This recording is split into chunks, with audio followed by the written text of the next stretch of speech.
This is a netbook from 2011. There was a time when almost everyone had a netbook. People needed a cheap portable computer that could handle everyday tasks, not only today but also 15 years ago. Many people didn't need a laptop with high performance, which came with a high price. They wanted a laptop that could be just used for simple documents, student homework, web browsing, and maybe some light gaming. And that's where netbooks came into their own. Netbooks were significantly cheaper than full-size laptops, and they were small enough to fit in most bags. They were even lightweight, so they were pretty much the only option if you needed a lightweight laptop until the Ultrabook came along a few years later. Now, if you ever use one of these netbooks, you will remember their terrible performance, and you will also remember the sealed disappointment Intel Atom inside. Atom CPUs are never meant for high performance. They're basically designed to do less things. They always ran slow, you have to be more patient to do basic things. They never ran great out of the box.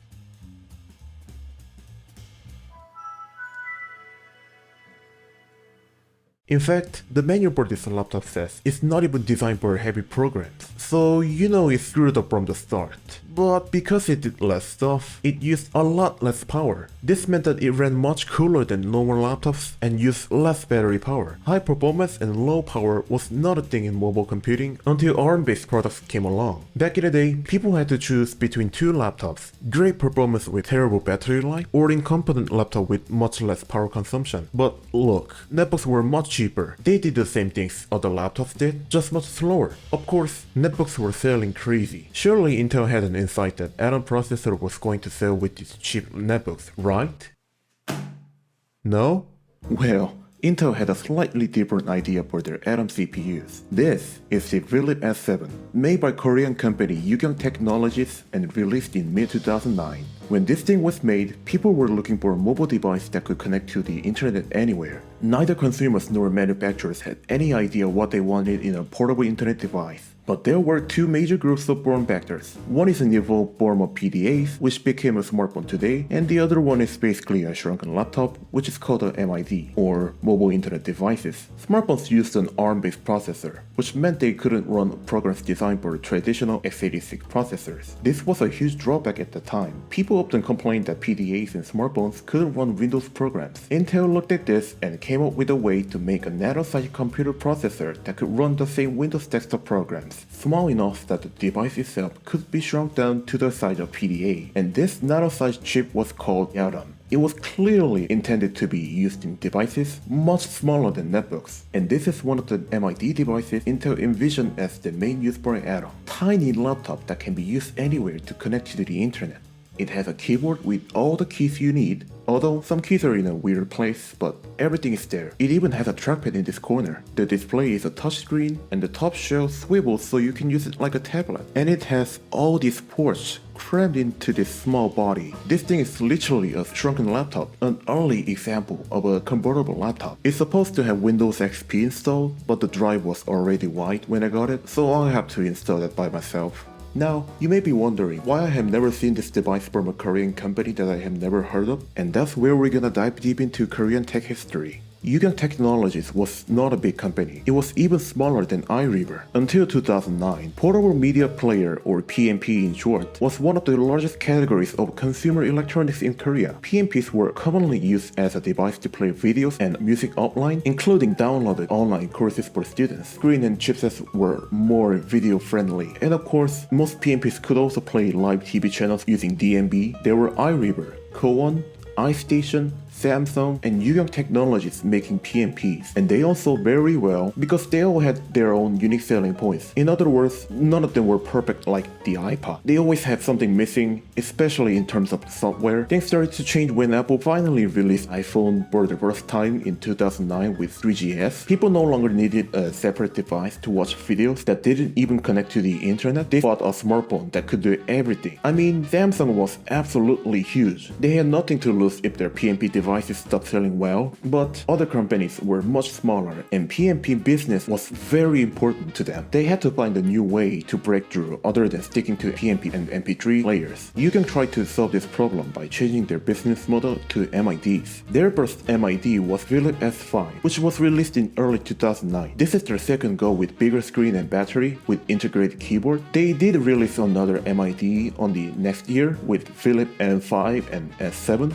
but those were not successors for S5 and S7. All those four models had different sizes, which means Yugyeong was still not sure which form factor would go well. They never released any new products after that and went bankrupt in 2014. Most people thought these MIDs were too vague. They always had less ports compared to netbooks, which were much cheaper, and battery life was not good compared to traditional PMP, which were also much cheaper. People who really needed MIDs have very specific purposes. And of course, MIDs became basically useless when smartphones and tablet computers became a big thing. Nobody was buying them at that point, and the MID category was seemingly dead. Actually, the small Windows device was never dead. After MID, there were tons of Windows 8 tablets to compete with iPads and Android tablets. GPD and some Chinese tech companies are now making Windows handheld devices. The Philips S5 form factor is basically resurrected with Steam Deck. But here we are, resurrecting this piece of Korean tech history and pretending it's 2009. Oh, product key, you know the rules.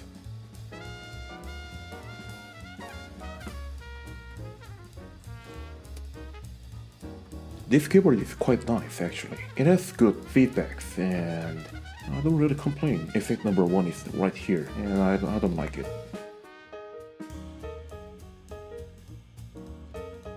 Much safer Internet Explorer. I don't think so. Korean translation in Windows always suck. Like, it's even worse in Windows 10 and 11. I always didn't understand why they called accessibility settings as features that I need. It always confused me. I think this device is fanless. It sure runs cool, but I mean, it runs so slow, so...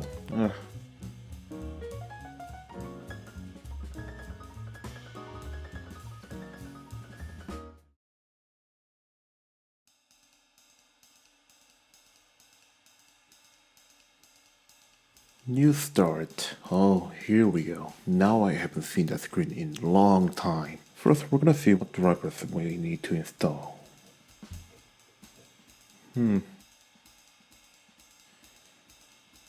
Okay. One down. Next is chipset.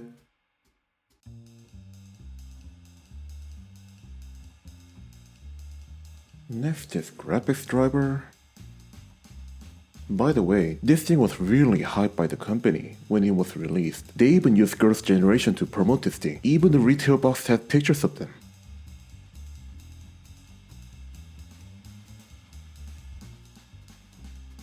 Okay, graphics driver is ready. Now for the touch driver.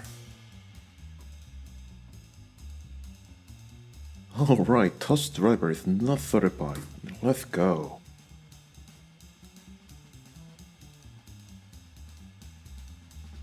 Now touchscreen works. And now we install audio driver.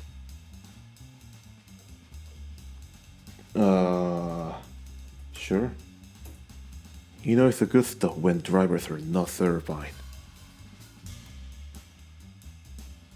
By the way, some models of S7 had integrated DMB tuner, so technically you could watch live TV shows while you browse internet when you're outside. I mean, it was pretty cool at then.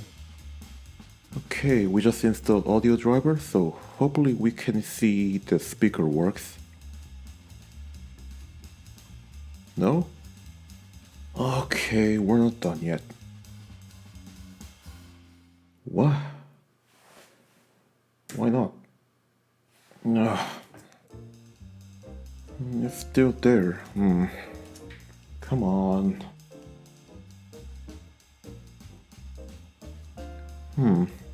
That's awkward.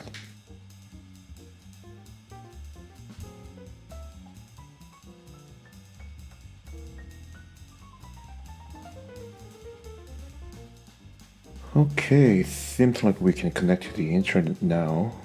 Yep, works just fine. Install this debug programs.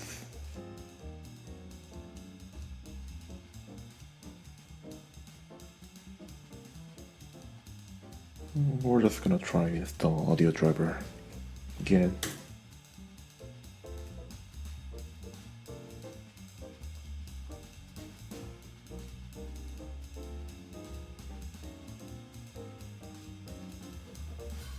Oh, here we go. Yes. No. This? I don't know. What? Would reboot help? I don't know.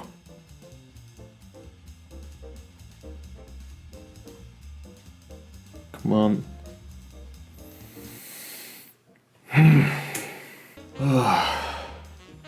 Oh, come on. I just want the audio works.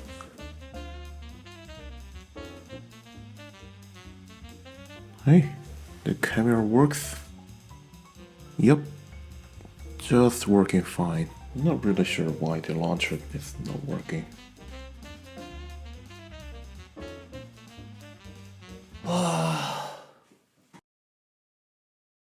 Alright, it's been 2 days troubleshooting and fixing to make this whole thing work, but the sound chip works. Yes, I know it's Windows 7 and not XP, but I'm pretty sure the later batches of this thing has Windows 7 pre-installed. It's fine.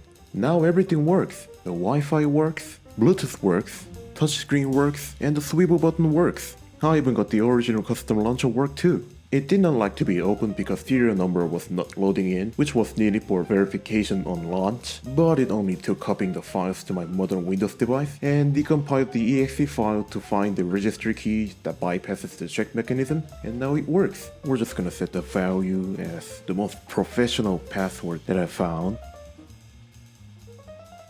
Now it works. Now, the launcher is pretty wonky. Like, you know, custom crappy UI from mid-2000s. I mean, it's literally made with Adobe Air. And that's it for this video. It really was a cool device, but it's clear why it wasn't successful. In this channel, I'll be showcasing various Korean tech products that were mostly exclusive to Korea, and some other tech ramblings that may or may not be related to Korea. If this sounds like something you're interested in, feel free to subscribe. Thanks for watching.